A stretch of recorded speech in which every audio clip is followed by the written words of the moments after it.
ये है home remedy, ज़रूर ट्राई कीजिएगा।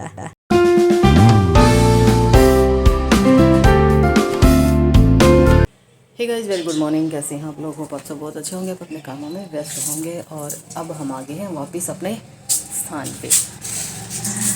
और घर का क्या हाल हो रखा है। वैसे तो मैं ऊपर से लेके नीचे तक का जीने का, ऊपर वाले रूम्स का वो मैं कराई हूँ। और बाकी अभी टंकी का पानी ख़त्म हो गया है।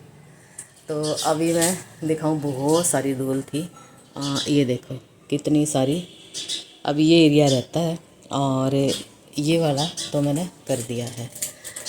तो अब टंकी का पानी ख़त्म हो गया है, तो अभी यहाँ का छोड़ दूँगी और क्या होगा। तो बाकी लाइट गई हुई है और लाइट आ जाएगी जब टंकी में पानी भरा जाएगा, तब यहाँ की सफाई होगी। तो तलन साहब भी उठ गए हैं, ऊपर घूम के भी आ गई हूँ मैं 1 घंटा। तो अभी जाऊँगी, बनाऊँगी चाय। तो अब क्या कर सकते हैं, लाइट का वेट कर सकते हैं। मैंने से पूछा व्हाट्सएप कहाँ है इसका, देखो उसको करने से तो देखो।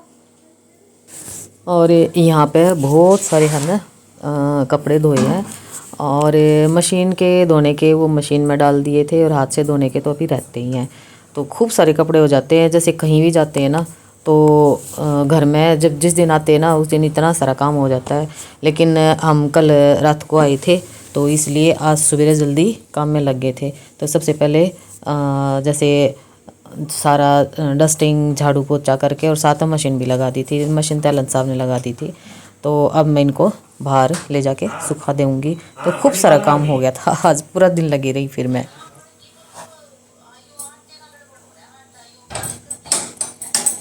तो सुनो बारीक।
ये मैं बीच में है कुछ ऐसा जुगाड़ करना पड़ेगा। पकड़ दो ये जो बीच में है ना, ये जो चम्मच है ना, से फ्लैट ना हो। ये कैमरा वो बन जाएगा। तो अब आगे है किचन में, और किचन में है ना, मैं इनको कोई काम बता रही हूँ। तो बेसिकली जिसमें मैं स्पून वगैरह रखती हूँ ना, ये जो स्टैंड है, ये बेसिकली इसमें परफ्यूम आए थे। तो मेरे हस्बैंड का रिटायरमेंट का प्रोग्राम था ना, तो किसी ने ना गिफ्ट दिए थे ये। तो अब ये जो है, मैंने परफ्यूम तो इसमें से निकाल लिए, और अब इनको यूज़ करती हूँ मैं किचन में। तो चम्मच स्टैंड इसका बनाया हुआ है। तो एक जो था ना, वो ज़्यादा चौड़ा था, तो इसलिए मैंने उसके 2 पार्ट करने के लिए तैलन साहब को दे दिए हैं। तो चम्मच इसमें अच्छे से रखी जाएगी। और अभी यहाँ पे जो काफ़ी सारे जो बर्तन थे, दाएं से बाएं, बाएं से दाएं, वो मैं कर रही हूँ। तो किचन का भी काम सारा फैल गया था। बेसिकली जैसे कहीं जाते हैं ना, हम हफ्ता 10 दिन से बाहर थे, तो घर में ऑब्वियसली सफाई का काम बहुत ज़्यादा फैल ही जाना था। तो कहीं जाते हैं तो कपड़े भी बहुत ज़्यादा हो जाते हैं, घर का काम भी बहुत ज़्यादा होता था। तो एक दिन तो पूरा दिन लग जाना होता है। और 2-4 मैंने प्लांट्स अपने रखे हुए, बाकी तो मैंने सारे सेल आउट कर दिए। तो वो भी थोड़े से उनकी जो पत्ती वगैरह ना अंदर रख गई थी, इंडोर प्लांट ही हैं ये, तो उनकी कटिंग शटिंग की है। और ये हमारा बन गया है लंच। हरी सब्जी है, ऊपर से मैंने 1 चम्मच भर के घी डाल लिया है। और ये मल्टीग्रेन रोटी है, इसमें ना क्या बोलते हैं, धनिया डाल रखा है। और ये लस्सी है और ये ताज़ी मूली है। तो ये लंच हमारा हो गया है रेडी, तो आप देख सकते हो। और टाइम मैं बता दूँ तो 2:15 हो गए हैं। तो चलिए मैं ये खा लेती हूँ। देखो आज मैंने क्या बनाया है, ये कान्हा जी की ना ड्रेस बनाई। ये 0 नंबर के कान्हा जी हैं, तो ये बहुत छोटे हैं। और कई सारी ड्रेस बनाई, यानी ये बनाई थी पहले तो ये बहुत बड़ी लगी, तो ये शायद 5-6 नंबर के कान्हा जी के लिए है। तो ये मैंने राधा कृष्णा को ये ड्रेस डाल दी है, इसको थोड़ा सा अल्टर करके और ये इधर से अल्टर करके बना दी है। और फिर एक और ड्रेस बनाई थी, वो भी काफ़ी बड़ी बन गई, क्योंकि मुझे है ना इनके साइज़ का नहीं पता। तो आज मैंने ये बनाई है, तो ये बहुत खूबसूरत लग रही है, बहुत खूबसूरत। तो इसके सिंहासन पे मैंने विराजमान कर दिए हैं कान्हा जी। देखो कितने सुंदर लग रहे हैं ना, मस्त वाले लगे हुए हैं। तो ये मेरा मंदिर है ना थोड़ा सा छोटा है, तो बाकी कभी नया मकान बना, नया मंदिर बना तो काफ़ी बड़ा सारा बनवाऊंगी। और ये हनुमान जी हैं, तो इनकी भी ये ड्रेस बना दी है। और इधर ये शंकर भगवान है, तो इनकी भी ड्रेस बना दी है। तो अभी मैं बनाऊंगी गणेश भगवान की, और विष्णु और लक्ष्मी की भी मूर्ति मैंने मंगवा रखी है। बेसिकली मंगवाई थी, लेकिन है ना वो थोड़ी सी ठीक सी नहीं आई, तो मैंने रिटर्न कर दी। तो वो और दूसरी देखूंगी, और एक काली माँ की देखूंगी। तो फ़िलहाल तो मैंने यहाँ पे ये फ़ोटो रखी हुई है, तो बाकी मैं मूर्ति मंगवाऊंगी तो बहुत सुंदर लगेगी। तो ये ऐसे करके देखो कितना खूबसूरत लग रहा है ना, मस्त वाला जो है लग रहा है। मुझे बहुत ज़्यादा सुकून मिलता है यहाँ, मतलब भगवानों से बात करके, इनके लिए कुछ करके बना के हैं, मुझे बहुत सुकून मिलता है। तो ये कान्हा जी की ड्रेस आज मैंने रेडी की है। जल्दी बन जाती है, अगर किसी को पहले से आती हो ना तो सारा ये मेरे ख्याल में 15-20 मिनट का ही काम है। तो ये बनाई आज मैंने कितना खूबसूरत लग रहा है ना। और यहाँ पे ना कई दिन में मैं एक होम रेमेडी आप लोगों के साथ शेयर कर रही हूँ। बेसिकली आए थे वहाँ तो मैं कर नहीं पाई, तो यहाँ पे मैं अपनी होम रेमेडी कर रही हूँ। तो मैंने क्या लिया है, हल्दी ली है, जैसे फेस पैक वाली जो हल्दी होती है ना वो ली है, थोड़ी सी दही ली है, थोड़ी सी मुल्तानी मिट्टी ली है, और उसमें थोड़ी सी मैदा डाली है। तो इसका मैं एक बहुत ही अच्छी बढ़िया सी जो है होम रेमेडी बना रही हूँ।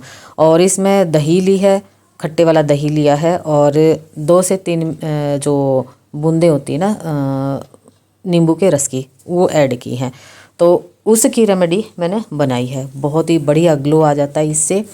और स्किन टाइटनिंग का भी काम लूँगी इसका, और ग्लोइंग का काम भी लूँगी, डेड सेल्स भी इससे निकल जाते हैं। तो एक रेमेडी 3 काम। तो एक कहते हैं ना एक तीर से 2 शिकार, वो वाली बात हो जाती है। तो यहाँ पे मैं वही यूज़ कर रही हूँ। तो ये पूरा मैं थोड़ा सा मोटा सा जो लेयर है वो मैं लगा लूँगी, और इसको बिल्कुल ड्राई करके और फिर मैं इसको रिमूव करूँगी। तो बिल्कुल ड्राई करूँगी तो यानी स्किन टाइटनिंग का काम करेगा। और जैसे मैं लगा रही हूँ ना, और खाली 2 से 3 मिनट मसाज करके और रिमूव कर दूँगी, तो इसके डेड सेल्स निकालने का काम कर देगी। और सेमी ड्राई करूँगी तो ये ग्लोइंग का काम कर देगी। तो मेरे को आज ग्लोइंग का काम भी लेना है और स्किन टाइटनिंग का भी काम लेना है। तो कुछ देर के लिए इसको रखूँगी, और फिर ये ड्राई हो जाएगा तब मैं इसको धो लूँगी। अब ये देखिए, बात करते करते ये ड्राई भी हो गया है। ड्राई हो गया तो पूरे फेस को गीला करके हल्की सी मसाज करके और इसको रिमूव कर दूँगी सिंपल टैप वाटर से। आप थोड़ा सा कोसा पानी भी ले सकते हो। अब यहाँ पे फेस साफ हो गया है, और एक लेंगी मैं सॉफ्ट टॉवल, और टॉवल से इसको रगड़ना नहीं है, यानी फेस को रगड़ना नहीं है, बिल्कुल डैप डैप करके इसको थोड़ा सा सुखाना है। और बिल्कुल भी नहीं सुखाना है, हल्की सी नमी रहे फेस पे, बस इतना ही इसको सुखाना है। चलिए अब यहाँ पे आपने क्या यूज़ करना है, मैं लूँगी आज गाय का घी जो कि मेरा घर का बना हुआ है। आप देसी गाय का घी यूज़ कर सकते हो, वर्जिन कोकोनट यूज़ कर सकते हो, विटामिन ई का जो ऑयल आता है वो यूज़ कर सकते हो, और बादाम तेल भी आप यूज़ कर सकते हो। और इनमें से कोई भी आपके पास हो तो आप वो अप्लाई कर सकते हो, और जितनी आपकी श्रद्धा हो उतनी आप हल्के हाथों से मसाज कर सकते हो। यहाँ पे मसाजर का भी यूज़ कर सकते हो, बाकी मसाजर का यूज़ मैं किसी और रेमेडी में बताऊंगी, और बीच बीच में वैसे मैं बताती भी रहती हूँ मसाजर क्या है और उसे कैसे मसाज की जाती है। चलिए आज ये जो रेमेडी है ये आप ज़रूर ट्राई करके देखना। मैं कई दिनों के बाद घर में आई हूँ तो आज रेमेडी करना तो ज़रूर बनता था, तो कर रही थी तो आप लोगों के साथ इसे शेयर कर दिया। बहुत ही बढ़िया वाला ग्लो आता है, और जितनी रेमेडी बच जाती है हाथों पे अप्लाई कर सकते हो। जितना आपके हाथों पे ऑयल है या घी है वो भी अपने हाथों पे फेस पे लगाने के बाद हाथों पे भी मसाज कर सकते हो, तो हाथ भी बड़े खूबसूरत हो जाएंगे, सॉफ्ट हो जाएंगे। और सर्दी का आगमन हो गया है, आगमन हो गया क्या, सर्दी आई गई है तो ड्राइनेस होना लाजमी है। और मेरी तो स्किन है ना बहुत ही ज़्यादा प्रॉब्लम कर रही है आजकल, क्योंकि हार्मोन्स तेज़ी से अनबैलेंस हो रही है मेरे, तो उस वजह से ना पूरी बॉडी में ड्राइनेस आ गई है, तो मेरे को थोड़ी सी एक्स्ट्रा केयर की ज़रूरत पड़ रही है। तो चलिए फिर इसी के साथ इस व्लॉग का यहीं पे एंड करती हूँ, मिलती हूँ नेक्स्ट व्लॉग में। और आप ये रेमेडी ज़रूर ट्राई करके देखना, मस्त वाली रेमेडी है, और तकरीबन फ्री ही ये रेमेडी पड़ जाती है। तो बच्चे माता पिता का ख्याल रखो, पिते बोल रही माता पिता बच्चों का ख्याल रखो। और इसी के साथ इस रेमेडी के साथ इस व्लॉग का यहीं पे एंड करती हूँ, मिलती हूँ एक और नए दिन में, एक और नए कंटेंट को लेके आऊँगी, होंगी आप लोगों के सामने रूबरू। तो तब तक पेड़ भी बहुत सारे लगाने हैं क्योंकि पोल्यूशन बहुत ज़्यादा हो गया है। तो देखो अब बहुत ही ज़्यादा सॉफ्ट स्किन हो गई है, बहुत ही ज़्यादा ग्लोइंग स्किन हो गई है। तो children take care, bye bye.